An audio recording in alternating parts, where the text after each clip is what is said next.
Sierra de Historias, con Alberto Garín. Enrique VIII está considerado como el monarca que introdujo la modernidad en la Inglaterra del siglo XVI. Es cierto que, de partida, heredó de su padre Enrique VII un reino con una profunda crisis económica y apegado a las formas medievales. Pero, según avanzaba en su reinado, Enrique VIII, en su empeño por divorciarse de Catalina de Aragón, provocó una ruptura con Roma de los papas que va a impedir que las novedades artísticas de ese renacimiento romano fueran llegando a Inglaterra. De modo que, lejos de apuntarse a esa modernidad, Enrique VIII se va a mantener en esa tradición medieval que había heredado de su padre. En 1461, Enrique VI de Inglaterra fue depuesto del trono. Se le acusaba de haber sido el culpable de la derrota final de los ingleses en la Guerra de los 100 Años, que había supuesto la pérdida de prácticamente la totalidad de aquellos territorios que Inglaterra había tenido en el continente desde los tiempos del Imperio Angevino de Enrique II Plantagenet y Leonor de Aquitania, a quien ya dedicamos una sierra de historias. La caída de Enrique VI se produjo dentro de la Guerra de las Dos Rosas, una guerra civil que enfrentó a la Casa de Lancaster, la del propio Enrique VI, contra la de York, ambas descendientes del rey Eduardo III.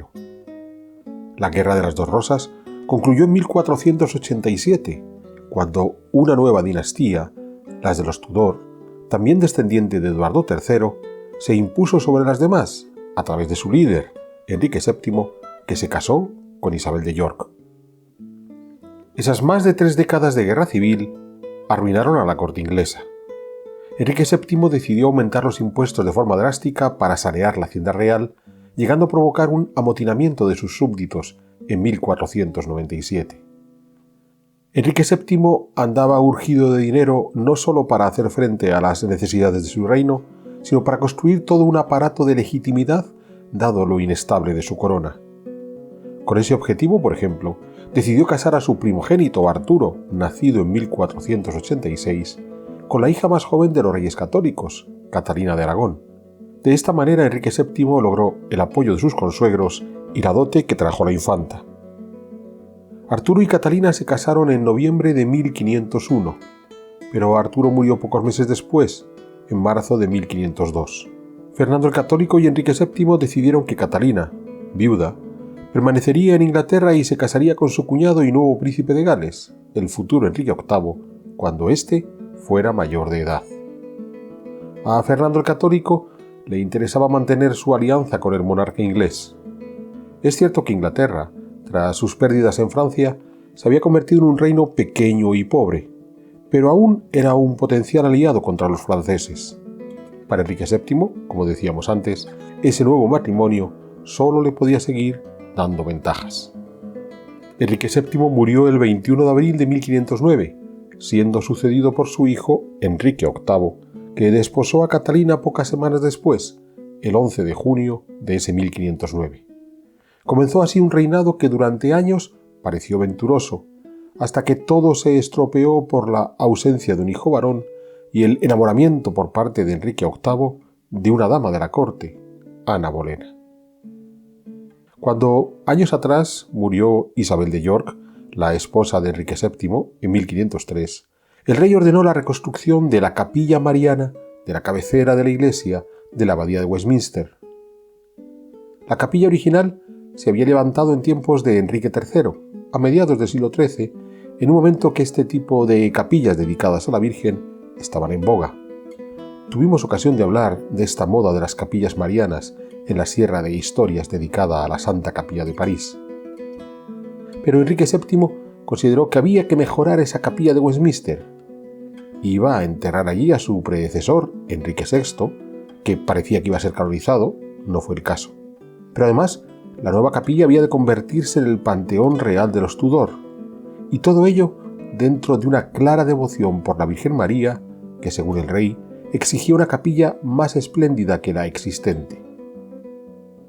El resultado fue un gigantesco espacio separado del resto de iglesia, de 3 naves y cabecera con múltiples ábsides, todo en claro lenguaje gótico. En este sentido, destacan las bóvedas pinjantes de abanico que cubren la nave central y que son todo un alarde de la tecnología gótica. Pensemos que Enrique VII apostó por un lenguaje claramente medieval cuando ya en Roma se estaba reconstruyendo el Vaticano siguiendo las formas clásicas que empleaba Bramante. Pero esto no ha de sorprendernos. Ya vimos en una sierra de historias previa cómo en los reinos de España la arquitectura religiosa de estas primeras décadas del siglo XVI también dominaba el lenguaje medieval. Con todo, para la sepultura propiamente dicha que se empleó para Enrique VII y su esposa Isabel de York, el trabajo inicial, que comenzó en 1512, lo realizó Pietro Torrigiano, un escultor florentino contemporáneo de Miguel Ángel, con quien tuvo un duro enfrentamiento. Ya vimos, en la Sierra de Historias dedicada al renacimiento de la familia Mendoza, cómo la sepultura del gran cardenal Mendoza en la Catedral de Toledo, a partir de las trazas dadas por el escultor toscano Andrea Sansovino hacia 1501, podemos situarlo como un punto de partida, aún tímido, del arte clásico en la península ibérica. Pero el trabajo de Torrigiano en Westminster no fue lo mismo para la corte inglesa.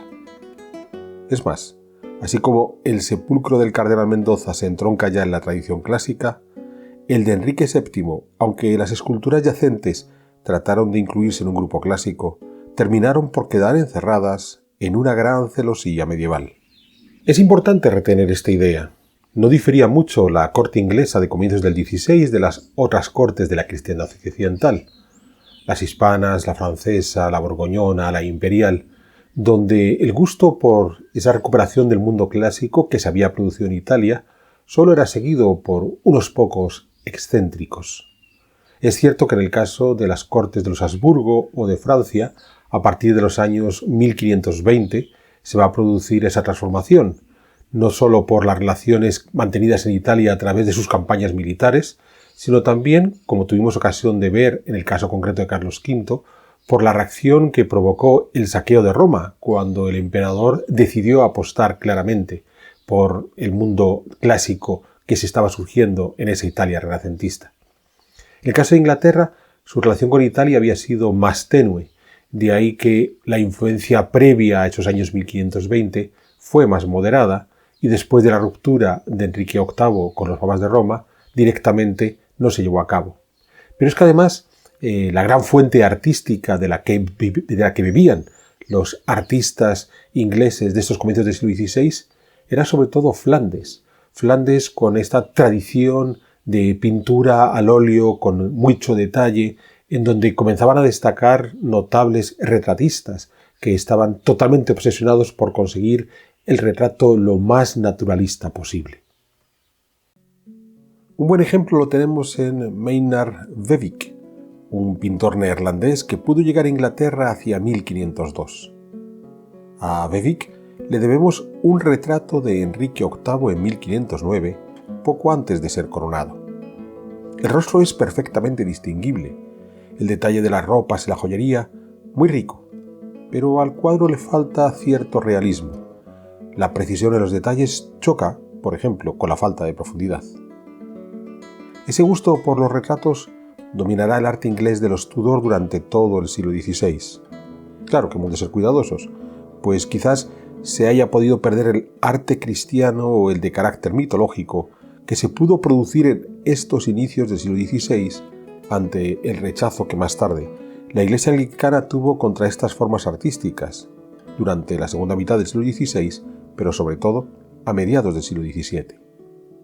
En este aprecio por el retrato es donde hemos de incluir el inicio de los retratos en miniatura, que comenzaron los hermanos Lucas y Susana Horenbout, de origen flamenco, y que pudieron empezar a trabajar para la corte inglesa.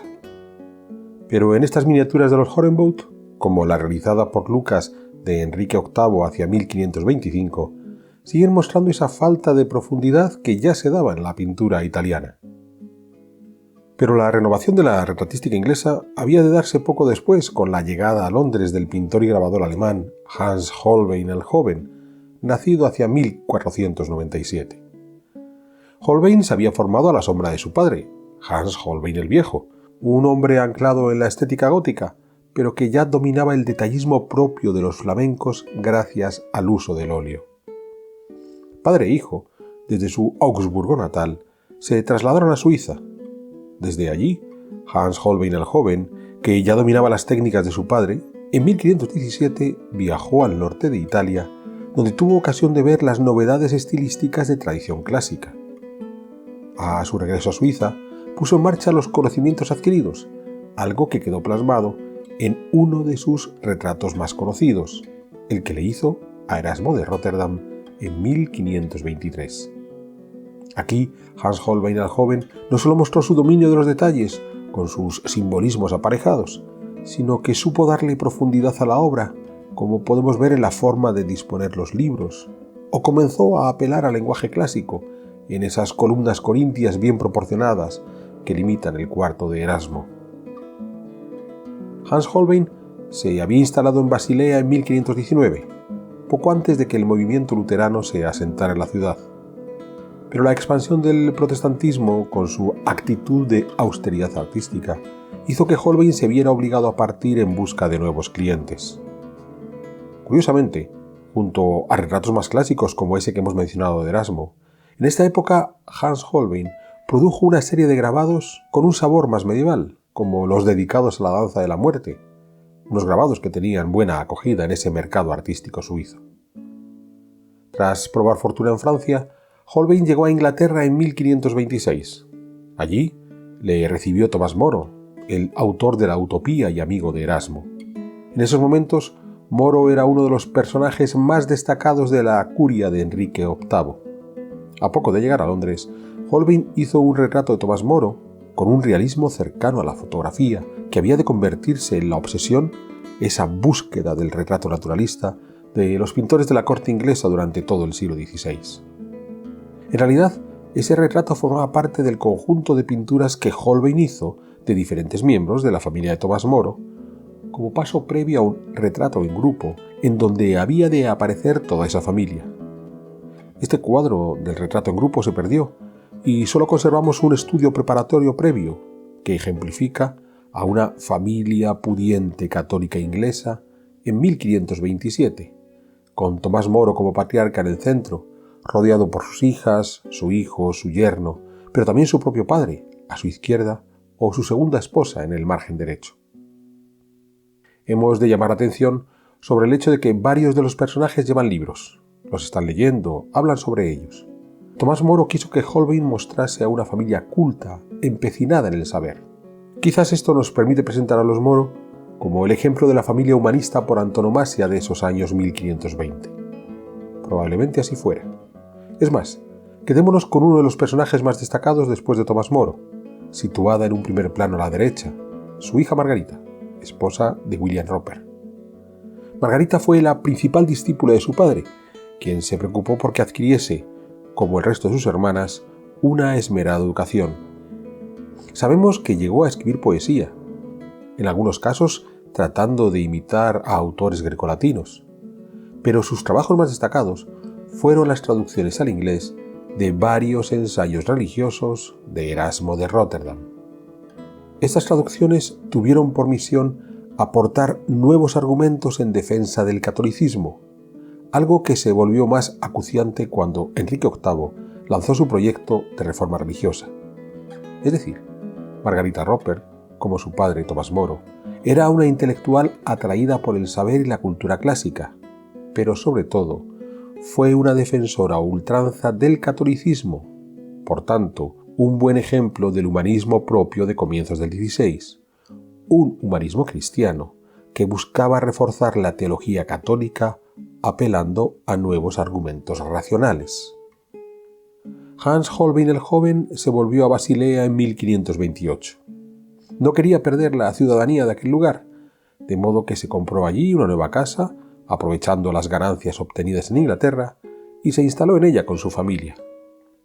Pero su vida en Suiza no había de prolongarse por muchos años, pues en 1532 optó por volver a Londres por contar en Inglaterra con mejores clientes.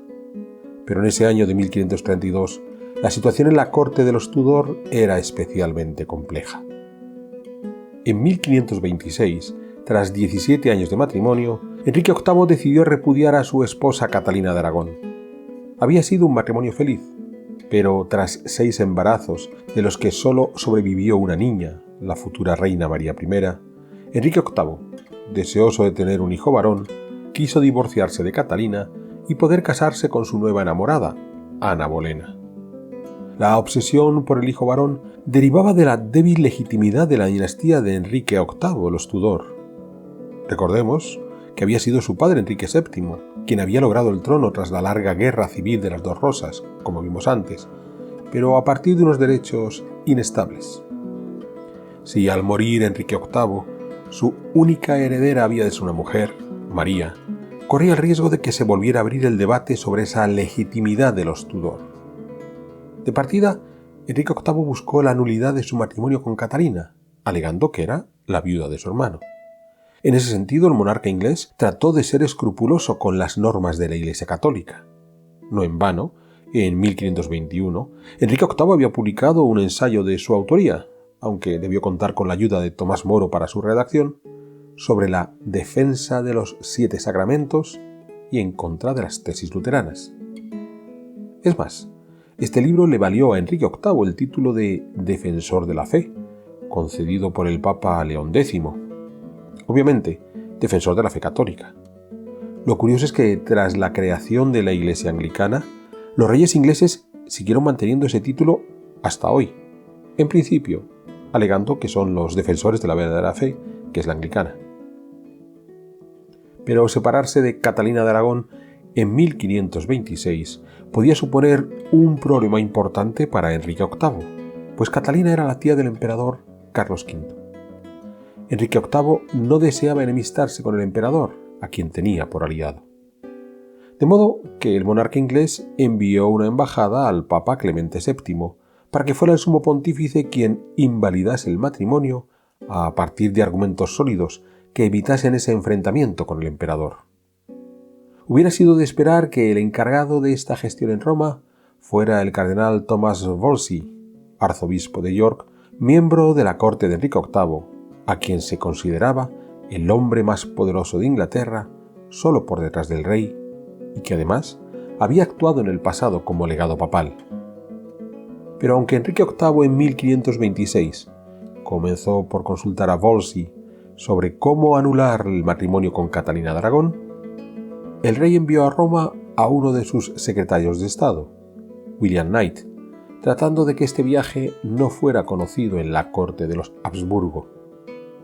Quizás el motivo de haber elegido a Knight es que éste ya había actuado como embajador de Enrique VIII tanto en la corte de Fernando el Católico, a quien visitó en Valladolid entre 1512 y 1513, como en la del propio príncipe Carlos, futuro Carlos V, en Flandes, en 1515, y de nuevo en 1518, cuando se presentó ante Margarita de Austria, gobernadora de los Países Bajos y tía del emperador. De Margarita ya hemos hablado en la Sierra de Historias dedicada al joven Carlos V.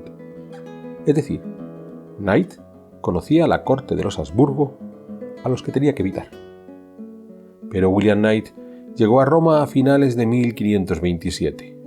En mayo de ese año, las tropas del emperador habían saqueado la ciudad y el Papa Clemente VII permanecía encerrado en el castillo de Sant'Angelo.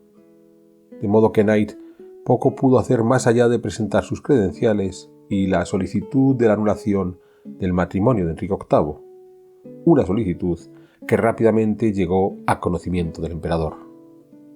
Curiosamente, fracasada su misión, al regresar a Inglaterra en 1528, Knight se hizo construir un pórtico en el jardín de su casona de Horton Court, en el Gloucestershire. Ese pórtico de Horton Court ha sido considerado uno de los primeros edificios del Renacimiento en Inglaterra. Es cierto que la idea de un pórtico abriéndose a un jardín podía tratar de evocar las villas italianas, pero en solución formal, Horton Court seguía pegado al lenguaje medieval. Una vez que el deseo de romper su matrimonio con Catalina de Aragón fue públicamente conocido, Enrique VIII hubo de cambiar de proceder y ahora sí confió en Thomas Wolsey para que llevara a cabo el proceso. Clemente VII decidió que la posible anulación sería estudiada por dos legados papales, el cardenal Lorenzo Campello y el propio cardenal Wolsey. Campello llegó con la misión de dilatar al máximo todo el procedimiento de anulación esperando que Enrique VIII y Catalina se reconciliasen, pero fue imposible.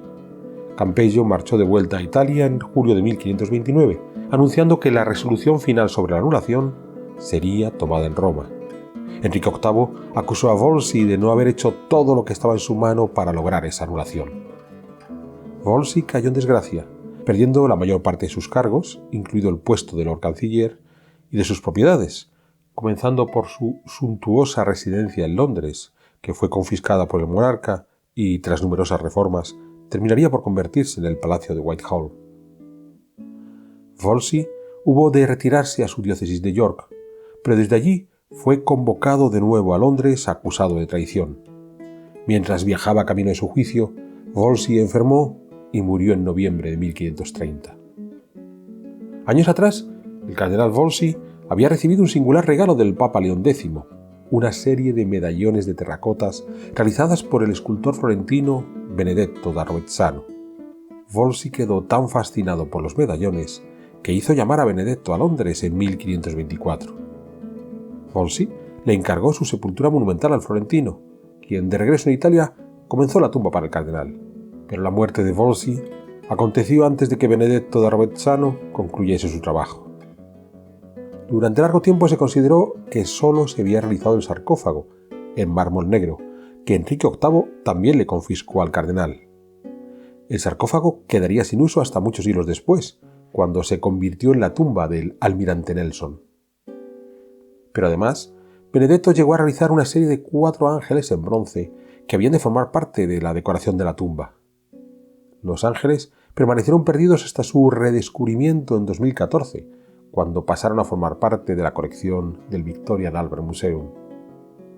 Quizás, si Wolsey no hubiera caído en desgracia y su tumba se hubiera concluido, esta sepultura habría podido ser un revulsivo artístico similar al que provocó la sepultura del cardenal Mendoza en Toledo, que mencionábamos al principio. Pero no fue el caso, y además, Enrique VIII, empeñado en su divorcio, terminó por romper con los papas, por lo que se cerraron las puertas a ese arte del Renacimiento que llegaba desde Roma.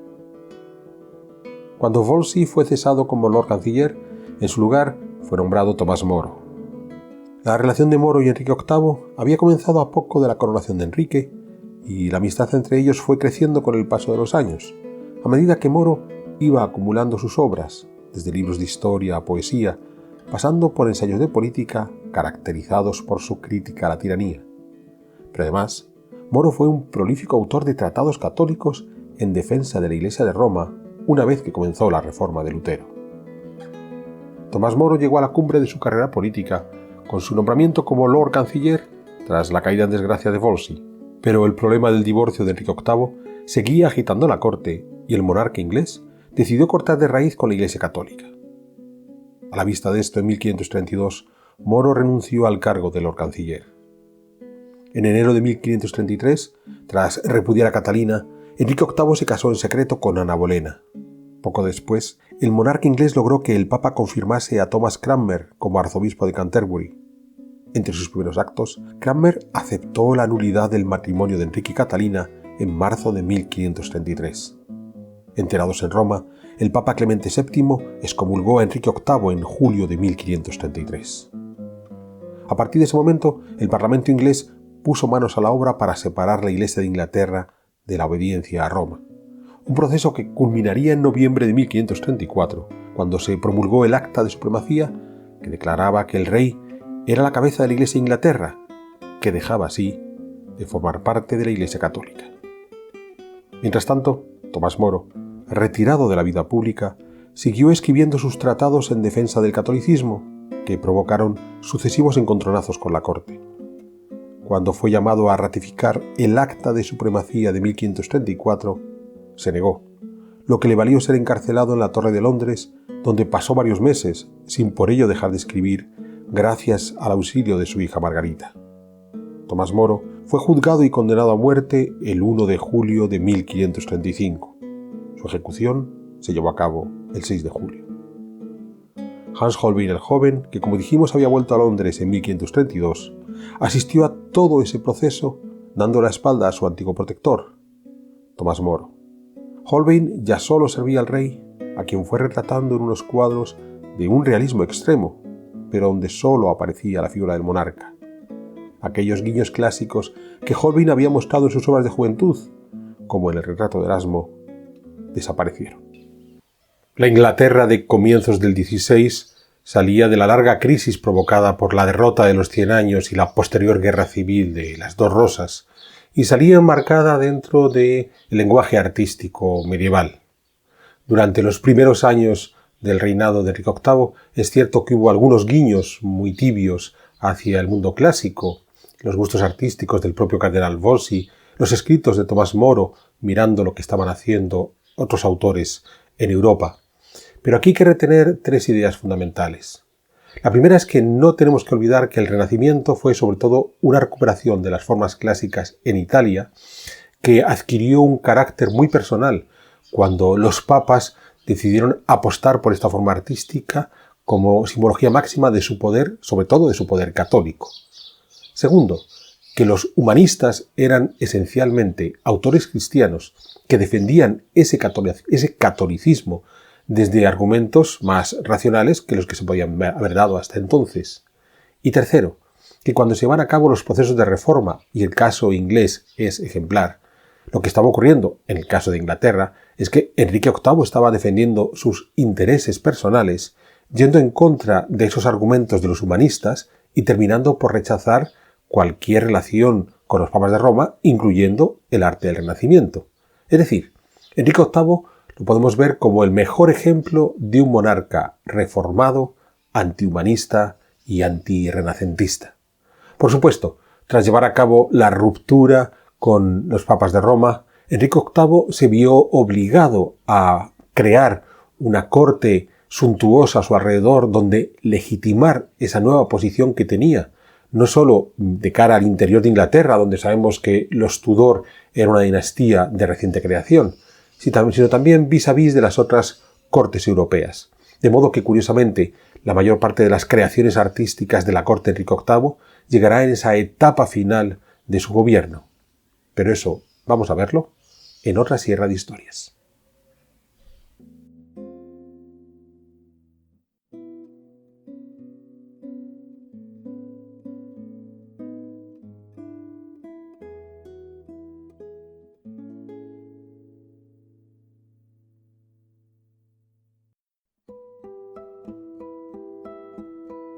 ¿Quieres incorporarte a la comunidad de Sierra de Historias? Pulsa el botón Unirme, apóyanos con tu contribución y conviértete en miembro de nuestro canal.